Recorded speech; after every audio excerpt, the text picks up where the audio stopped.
Good morning, and welcome to the Talos Energy third quarter 2022 earnings conference call. All participants will be in a listen-only mode. Should you need any assistance, please signal a conference specialist by pressing the star key followed by 0. After today's presentation, there will be an opportunity to ask questions. To ask a question, you may press star, then 1 on your telephone keypad. To withdraw a question, please press star, then 2. Please note that this event is being recorded today. I would now like to turn the conference over to Sergio Maiworm, Investor Relations. Please go ahead. Thank you, operator. Good morning, everyone, and welcome to our third quarter 2022 earnings conference call. Joining me today to discuss our results are Tim Duncan, President and Chief Executive Officer, Shane Young, Executive Vice President and Chief Financial Officer, and Robin Fielder, Executive Vice President, Low Carbon Strategy and Chief Sustainability Officer. Before we get started, I'd like to take this opportunity to remind you that our remarks today will include forward-looking statements. Actual results may differ materially from those contemplated by these forward-looking statements. Factors that could cause these results to differ materially are set forth in yesterday's press release and in our Form 10-Q for the quarter ending September 30th, 2022, filed with the SEC yesterday. Any forward-looking statements that we make on this call are based on assumptions as of today, and we undertake no obligation to update these statements as a result of new information or future events. During this call, we may present both GAAP and non-GAAP financial measures. A reconciliation of GAAP to non-GAAP measures was included in yesterday's earnings press release, which was filed with the SEC and which is also available on our website at talosenergy.com. And now, I'd like to turn the call over to Tim. Thank you, Sergio. Good morning, everyone, and thank you for joining our call today. As we discussed in our second quarter earnings call, we knew we were going to have substantial planned downtime in the third quarter with the HP-1 dry dock and the Shell Odyssey pipeline maintenance. But despite these planned production outages, we surpassed our internal expectations for the quarter by controlling our operating costs, allowing us to generate substantial free cash flow in the quarter and to continue to rapidly delever our balance sheet. Over the last 6 quarters, Talos has repaid approximately $450 million of its debt, which equates to approximately $5.40 per share outstanding in debt repaid over the period. In the third quarter alone, Talos paid back $140 million in our credit facility. This is another record-breaking quarter on the balance sheet front for Talos. Our leverage metric is now at 0.8 times, the lowest level in the company's history, and Talos' liquidity is now more than $800 million, the highest in the company's history. We continue to generate and cultivate several catalysts to make our business unique, which include a robust organic drilling inventory, growth in our carbon capture and sequestration business, and the pursuit of accretive M&A opportunities. On the drilling side, we kicked off our deepwater drilling campaign in the third quarter, which is expected to continue into 2023 and which exposes Talos to significant additional organic resource upside. If successful, these opportunities could represent tens, if not hundreds, of millions of barrels of oil equivalent of additional resources on a gross basis. Because most of these projects are not currently in our reserve report, they could add significant growth to our proved reserves and add multiple years of reserve replacement, which makes for exciting times in the months ahead. It should be noted that most of the prospects we expect to drill in the coming months were generated in-house by our very talented team of geoscientists. These leases are typically acquired in M&A transactions or through federal lease sales, and our initial ownership levels are usually very high, often 100% working interest. After applying our seismic reprocessing techniques to better define the project's potential, we then look to farm them down to a Talos ownership level that fits our capital allocation strategy. I think the fact that we were able to attract such sophisticated partners for these projects to include BP, Chevron, Oxy, Ecopetrol, and Walter Oil and Gas, among others, speaks to the quality of these opportunities. Another major catalyst that we continue to be excited about is our Talos Low Carbon Solutions business, focused on carbon capture and sequestration. In this business, we are primarily focused on 4 parallel priorities: working with our industrial partners to secure long-term contracts for the transportation and sequestration of their CO2, securing additional storage capacity, strengthening existing partnerships and forging new ones, and finally, advancing the engineering and FEED work in our existing portfolio of projects. Since the Inflation Reduction Act was passed into law, we have seen a renewed enthusiasm by industrial emitters and a heightened commitment to moving forward with their decarbonization goals. We believe several of these work streams will lead to positive milestones by year-end, and I'm extremely confident that our CCS business will be a significant contributor to Talos' earnings and cash flow in the coming years. Lastly, we believe that acquisition opportunities are also a key catalyst for us as a logical acquirer. In late September, we announced the strategic acquisition of EnVen Energy, a private Gulf of Mexico operator, for $1.1 billion through a combination of stock and cash consideration. We are very excited about the industrial logic of owning these assets, which consist of deep water, oil-weighted production through operated infrastructure across the basin. We expect the transaction will bring significant additional scale, including approximately 24,000 barrels equivalent a day to 2022 estimated production, and approximately 78 million barrels equivalent of proved plus probable reserves, as well as increased asset diversity, reducing field level concentration, and doubling our operated deep water facility footprint. The transaction is financially attractive to Talos shareholders as well. It is expected to be accretive to 2023 free cash flow per share and to be immediately deleveraging to our already strong balance sheet. Lastly, the acquisition improves our GHG intensity metric and will be a catalyst to declassify our board of directors and enhance its independence to better align with shareholder interests going forward. We are convinced that this transaction checks all the boxes that investors expect from M&A deals. The overwhelmingly positive feedback we received from shareholders and our stock performance since the announcement reinforces that belief. As an update on the regulatory process to close the transaction, we received overwhelming support from Talos note holders in obtaining consent to bring EnVen's assets and bonds into the Talos credit profile at the closing of the transaction. Having all assets on one balance sheet allows us to speed up and maximize the capture of the synergies we expect to achieve. After the expiration of the Hart-Scott-Rodino review window, last week we filed our Form S-4, our registration statement, with the SEC. Depending on the potential SEC review timelines, we expect to close the transaction in either December or January.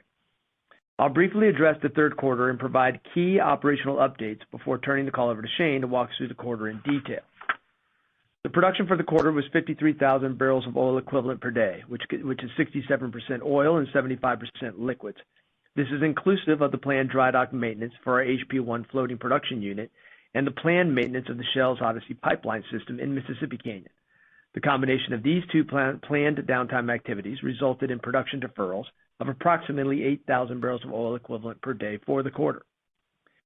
In the third quarter, we experienced very strong loop currents in our production operations and drilling operations, specifically in the Green Canyon area of the deepwater Gulf of Mexico.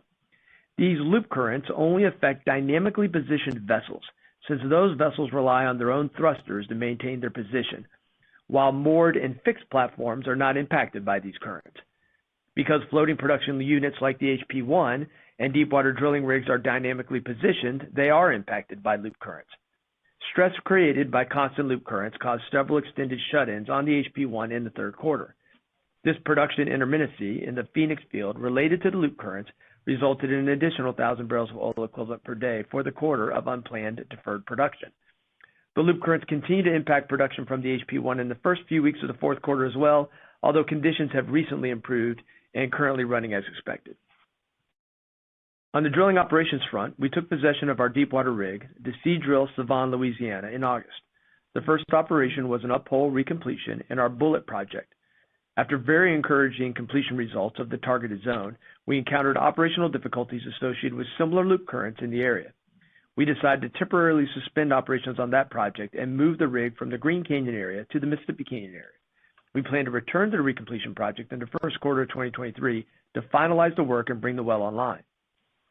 Our drilling campaign in the Mississippi Canyon area started with our Lime Rock prospect near our operated Ram Powell facility. Lime Rock will be followed by our Venice project, also by our Ram Powell facility. We will then wrap up the Bullet recompletion before starting our Rigolets prospect, which, if successful, could be tied back to our Pompano facility. In each of these new drill exploitation projects, we have secured joint venture partners. Talos will participate at a 60% working interest in each, and each of these projects could deliver 5,000 to 15,000 barrels of oil equivalent per day gross within 12 to 18 months of achieving a successful result. We have additional options with the rig, and we're finalizing the planning for our 2023 capital program.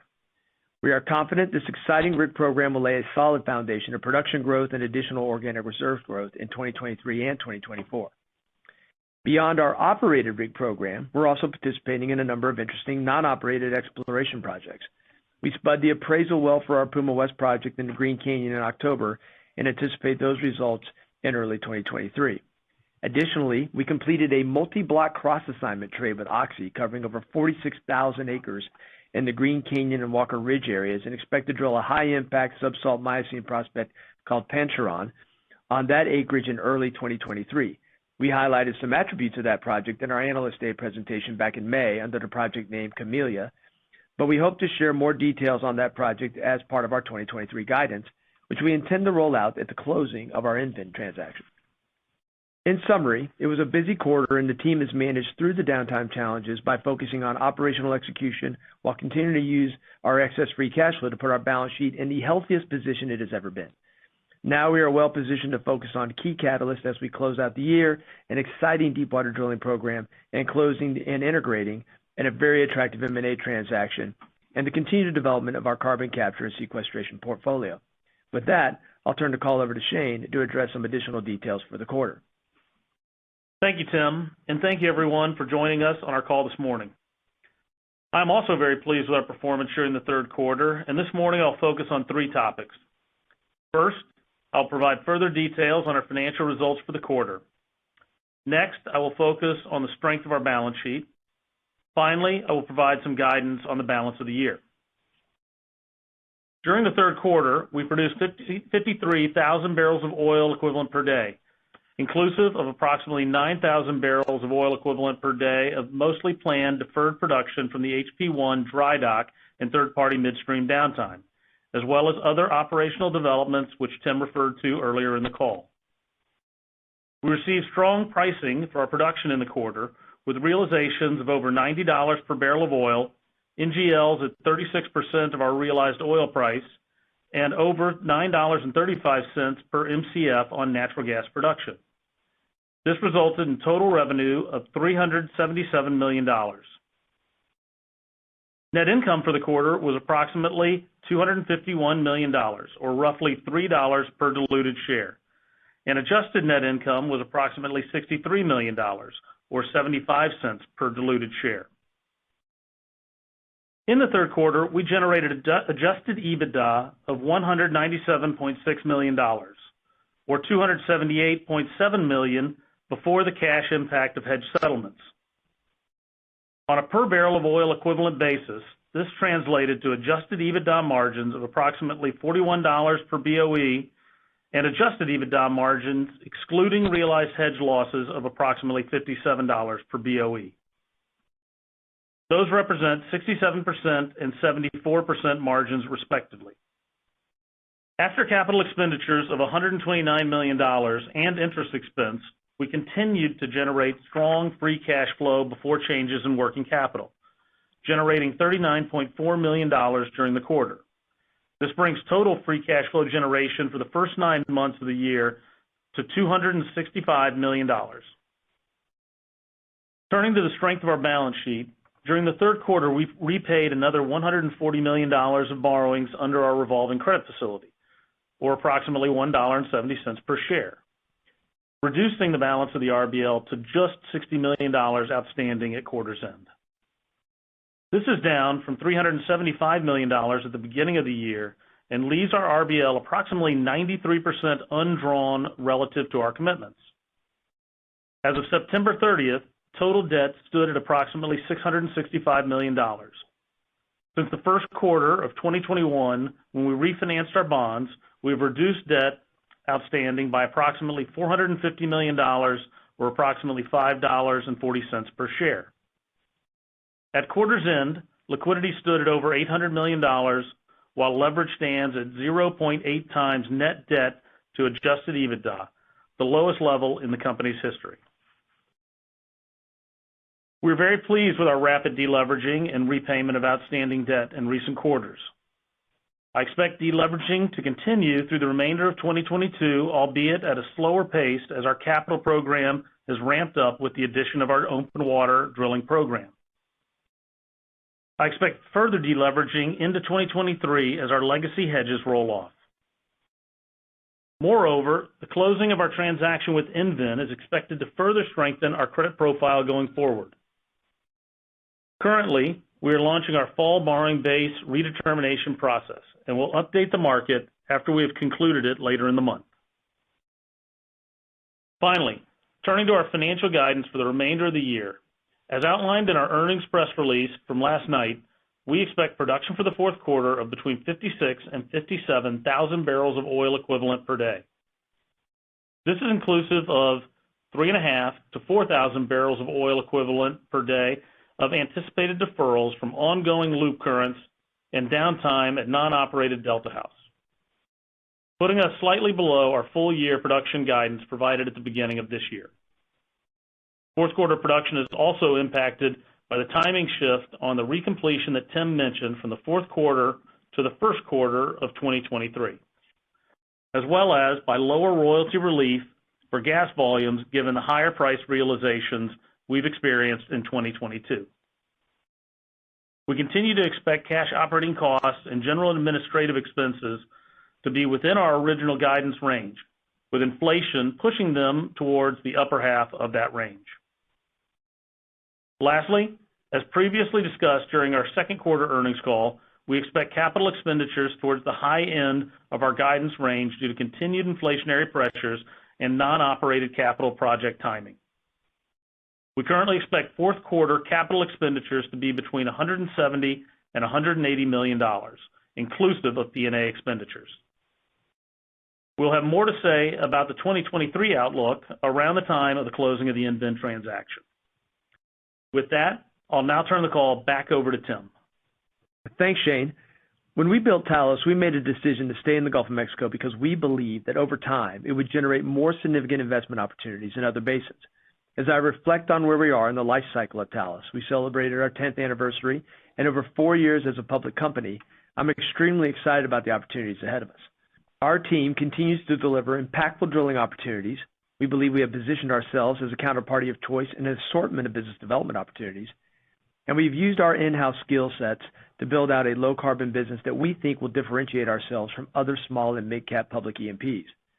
In market terms, I believe we have one of the largest alpha generation opportunities out there to continue to build long-term shareholder value now and in the future. With that, operator, we'll open up the line for Q&A. We will now begin the question and answer session. To ask a question, you may press star, then 1 on your telephone keypad. If you are using a speakerphone, please pick up your handset before pressing the keys. To withdraw a question, please press star, then 2. At this time, we will pause just momentarily to assemble our roster.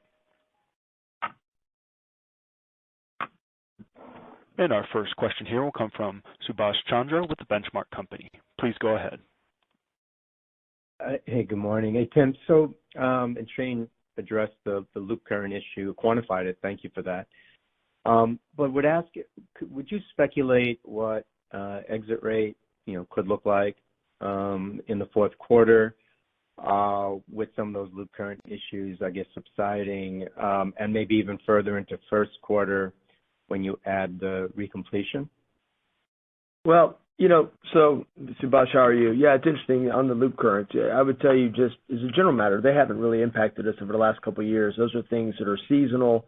They hit different parts of the Gulf of Mexico. I think last year they were lingering around the Mississippi Canyon area. This year they're lingering around the Green Canyon area. So frustrating and hard to operate. And again, it doesn't impact everybody. It impacts those vessels that are dynamically positioned. And obviously we have one of those in the HP1. So we knew the quarter would have the HP1 volumes, a lot removed for most of the quarter. And then we thought, hey, we'll get the ship hooked back up and get a lot of those volumes back. And then the loop currents challenged that thesis. Things have returned to normal. I would say to think about how to build that rate back up. So we have some non-operated facilities that are doing some repairs and maintenance that we generally knew about. The loop currents were something that's a bit of a surprise. Those have subsided, so we should get those volumes back as we exit the year. And then we had that bullet recompletion, which is several thousand barrels a day of volume that we would think to get back, kind of in the first quarter. Now, keep in mind, we've got a platform rig running. It's doing a project called Mount Hunter. We think that could come back in the first quarter. So, you've got, I think, as you think about building back production, You've got some of the, planned non-op. These are compressor change-out projects that are in this fourth quarter guidance. We knew about a lot of that. That's fine. That builds back up. There's some contingency on any potential weather. Maybe, we don't need that contingency. That builds back up. And then the bullet recompletion, getting back on that, which is also kind of a victim of the loop currents. You see that build back up in the first quarter, and then Mount Hunter, which I just talked about. And then if you kind of go forward from that, Subash, and just start thinking about where this all goes over the next kind of 12 to 18 months, as we work on our drilling program, again, we have a platform rig program on the Pompano area. We have an open water rig program. We talked about Mount Hunter. We talked about the bullet recompletion. Then it goes and executes 3 straight, actually maybe even 4 straight of these really simple tiebacks. And these are right off the Ram Powell facility. I've talked about one off the Pompano facility. If these are successful, they can add 5,000 to 15,000 barrels a day equivalent gross. We own 60% of those. And so you can start to see how these things could stack up in the second half of 23 and into 24. That's what we get pretty excited about. What we're doing on the non-op side in open water, Puma West, the Panchero prospect with Oxy, those don't have immediate impact on production, but they have really big impact on potential reserves. So there's a lot of moving pieces, but if you really start to stack the catalyst together, I think it's pretty exciting. And then when you look to where we're trying to go with the EnVen assets, they have their own platform rig program. They've done great work in the Lobster field, and then they have an open water program that's going to be delivered in the first quarter to go do a couple interesting tiebacks, similar to what we're doing with our tieback. So when I look at the combined businesses, a little choppy fourth quarter, I get it. Nobody loves it, but you got to be pretty excited on where this is going as you get into the first quarter and you look out the next 12 to 18 months. Tim, do you feel comfortable putting any numbers around, sort of the first quarter expectations?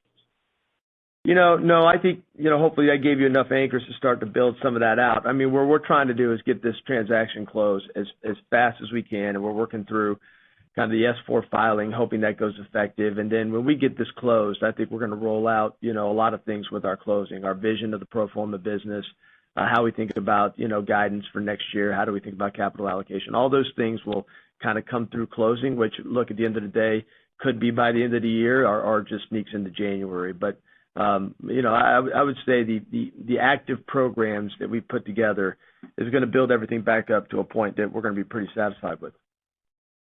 Okay. Look forward to that. Follow up, perhaps for you and Robin. So now we're seeing, the U.S. sort of dominating, CCS projects globally, a whole bunch of different announcements, et cetera. Broadly, can you sort of put, Talos in context of that, sort of where your competitive advantages are in this? We know the projects you have, et cetera, but as you go forward, I'm assuming you're seeing a lot more competition out there, sort of what your brand provides that others don't. Yeah. Let me start with that, Subash, and I'm going to hand it over to Robin. We'll maybe piggyback that. And I think, look, congrats on some of these announcements we've seen from some of our peers and friends and competitors. I think they would tell you they don't, whatever you might have read in the last 2 weeks probably took months and months and months to negotiate. These things aren't quick. And so that's why I think in the call I talked about, I'm pretty excited that we still have some milestones that we intend to try to achieve by the end of the year. And so I think there's a lot still coming from us on what we've been putting together. I think generally our advantages, and we took it very early, is we really understand the Gulf Coast geology and the geology that extends into the state waters. We're nimble. We move fast. And I think that was reflected in why Chevron chose to partner with us, just for example, Robin in Southeast Texas. And so what I talked about in the call was these parallel paths Robin's team's working on between enhancing the storage space, which is really geology-based, getting our things permitted, talking to emitters, even enhancing partnerships. And I think you're going to see more milestones around that. And Robin, provide some of your views as well. Yeah, I'll echo that. I think our advantage was being a first mover here, getting some very strategic leasehold. We're approaching 1 billion metric tons of CO2 storage across the U.S. Gulf Coast when you look at what we've got in 4 announced project areas. And so that is allowing us to have those good discussions with partners, whether they be customers, attracting additional equity partners. As you know, we brought in Chevron into our Bayou Bend project with ourselves and Carbonvert last quarter. And so it's very exciting right now. We are seeing others start to build their positions. I feel like they're a few quarters behind. And so for us, it's continuing to progress on some of the other milestones as we collect the data we need for permits and advancing pre-feed and feed activities. I think we've mentioned, too, Subhash, just the enormity of the level of emissions from, if you just would call that more of an addressable market, even though obviously you're not going to remove all of them, but the enormity of that market relative to, the amount of different places where you can have a good storage kind of unit, kind of good carbon storage infrastructure. I think the point that you're going to say, if you look out 5 years from now, the announcements you've been reading this week, there's going to be a large amount of those types of announcements. There is absolutely plenty of room for our peer companies to achieve their goals on CCS, for us to achieve our goals on CCS, and still needing to do more to address, the broader emission story. So it's a big market, and I think we're well positioned, and again, well positioned with a partner like Chevron on one of those, and I think we're going to enhance those partnerships in some of the other areas as well. Okay, and not to overstay my welcome here in the Q&A, but just one final one. So you talk about a sort of year-end type, announcement on CCS. Could you specify sort of in what category that might be? Thank you. Hopefully multiples, but I mean, look, I can't, when you're working in four kind of parallel things, you've got things you're doing with respect to the projects you already have, such as get a strat well done, get that Class 6 permit filed. You've got more, again, carbon storage you're trying to go get around your project areas. You've got different partnerships discussions you're having, and then ultimately emitter discussions. It could come from any one of those four places, and I certainly am not going to preview any one of those in particular. But our job, and look, they move at different speeds, and I think that's part of the point too. Some of these then, can come together pretty quickly, and some of these just the conversations drag out because we're thinking of these negotiations on something for the first time. So there's a lot that's happening out there in this space. There really are first-time type contracts, and I think we'll all admit they go a little slower than we anticipated, but not for the lack of effort. So I don't know which of those four gets you the next milestone, but I'm pretty confident it'll be one or two of those. Thank you. Our next question will come from Jeff Robertson with Water Tower Research. Please go ahead. Thank you. Good morning. Tim, will the tornado well have any impact on overall operating costs of early water breakthrough? Maybe a slight one. It's not. I don't think it's too bad. I mean, a lot of what we're doing, Jeff, is we're still managing a total liquid number. So, if these two wells were producing gross somewhere between 16 and 18,000 barrels a day, you still have 16 to 18,000 barrels of liquid a day, but part of that liquid is substituted by the water. There's some fees we collect that's tied to oil, and so you might have some of those fees go down. And but at the same token, that facility when it's running right has tremendous uptime and again, I do think we're gonna have synergies when we put the in-bin assets together that I think offset some of that. So I think it'll be negligible when we think about margins broadly. And again, it's important that we're transparent about these things. But this is a project, just to kind of put it in perspective. I think it had produced about 30 million barrels across those wells when we decided to go ahead and do the water injection project, which is a pretty novel, first of its kind, all intra-water inside the same well bore. And it's produced 15 million barrels already since then. And you can imagine the prices in which we produced those barrels. So this is a heck of a project. It's got a lot of years left. Again, a little more water volume early. That's really only one of the wells. The other wells is in good shape, and it's acting like it's supposed to act.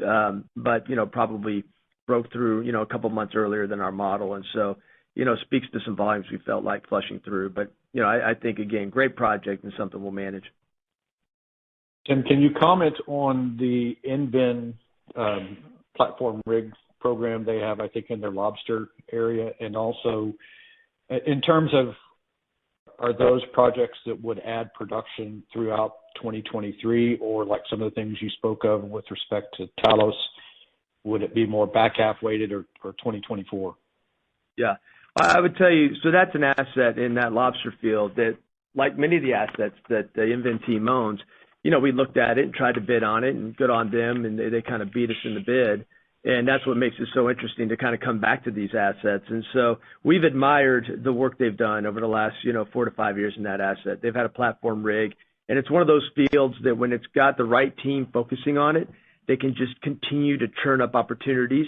When you have a constructive oil environment, you can churn up new opportunities. And so they've had an active program for the last 4 years. They've really done a fantastic job. We don't see any reason to change that, at least for the next, 9 to 12 months. And so that is absolutely, the type of program that where if you have success, then you turn around and you have production. So that's a great way to get consistent production from your assets is when you have those type of redevelopment opportunities. And so if you look at the combined businesses, you would have 2 platform rig programs going at the same time. You would have 2 open water rig programs going at the same time, and starting in the first quarter of next year with their open water rig.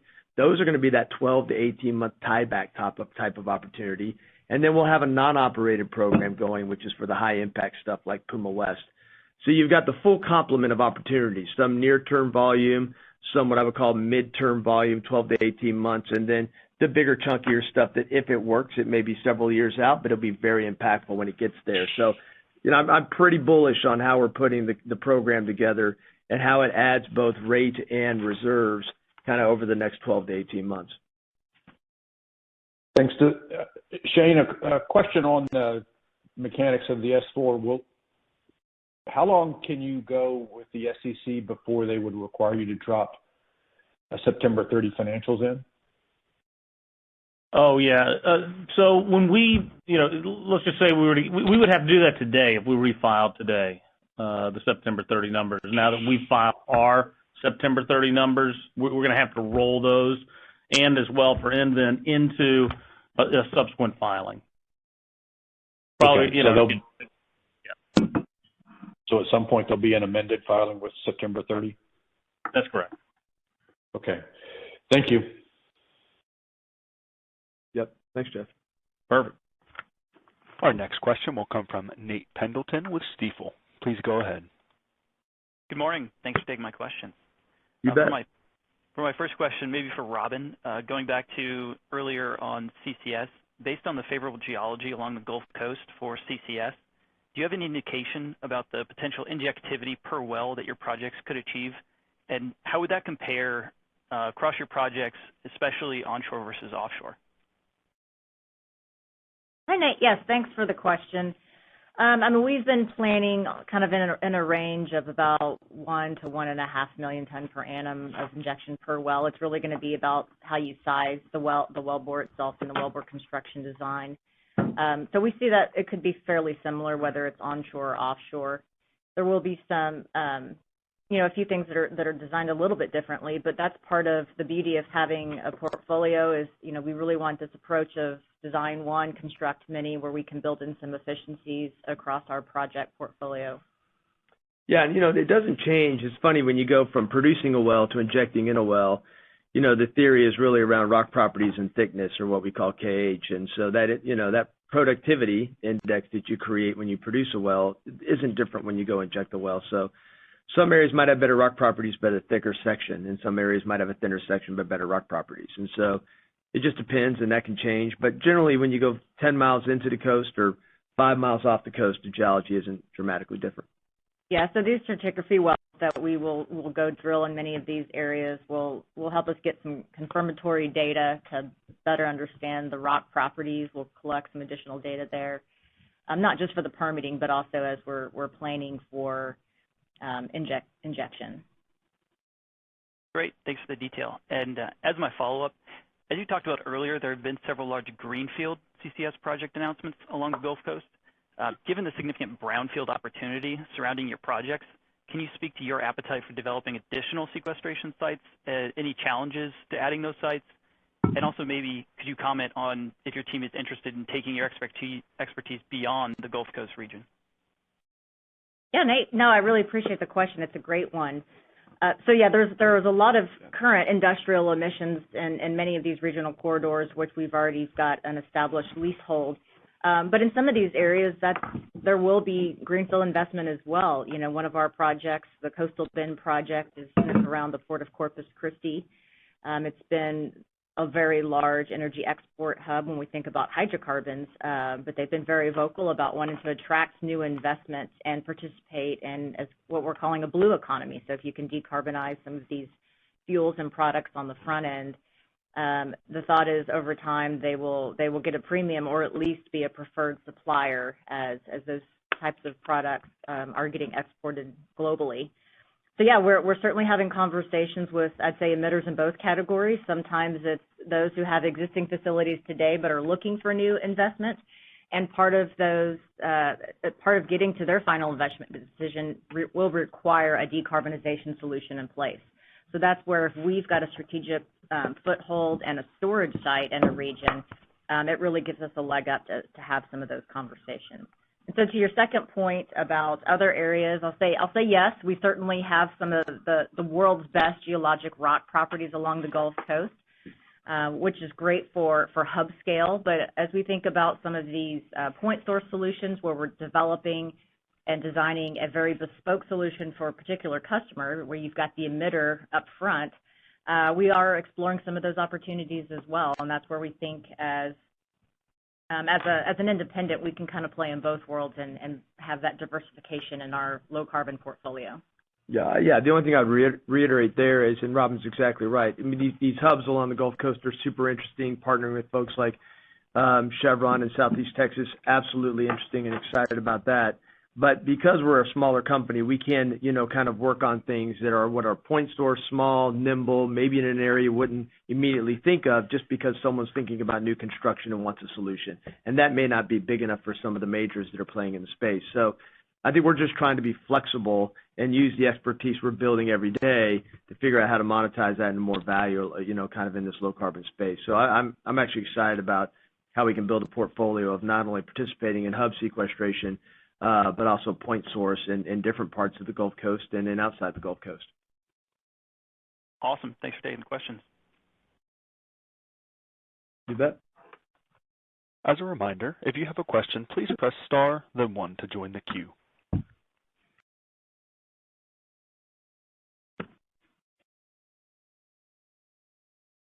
And with no remaining questions, we will conclude our question and answer session. I would like to turn the conference back over to Tim Duncan for any closing remarks. Great. Thanks for joining us today on the call. And I would tell you what we're most excited about, and hopefully it came through, is where the capital program is moving with respect to the catalysts we think we have in the business, not only on the drilling and the organic side, what we're trying to do and get wrapped up and announced on the CCS side.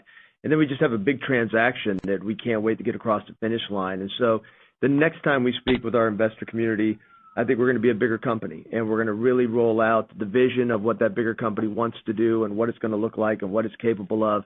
And I think it's going to be absolutely extremely exciting. So we really look forward to the next time we get together and talk about, the vision of the pro forma company. And until then, thanks for participating in this call. And those who, have interest certainly know how to get a hold of us, and we look forward to speaking with you. Thanks.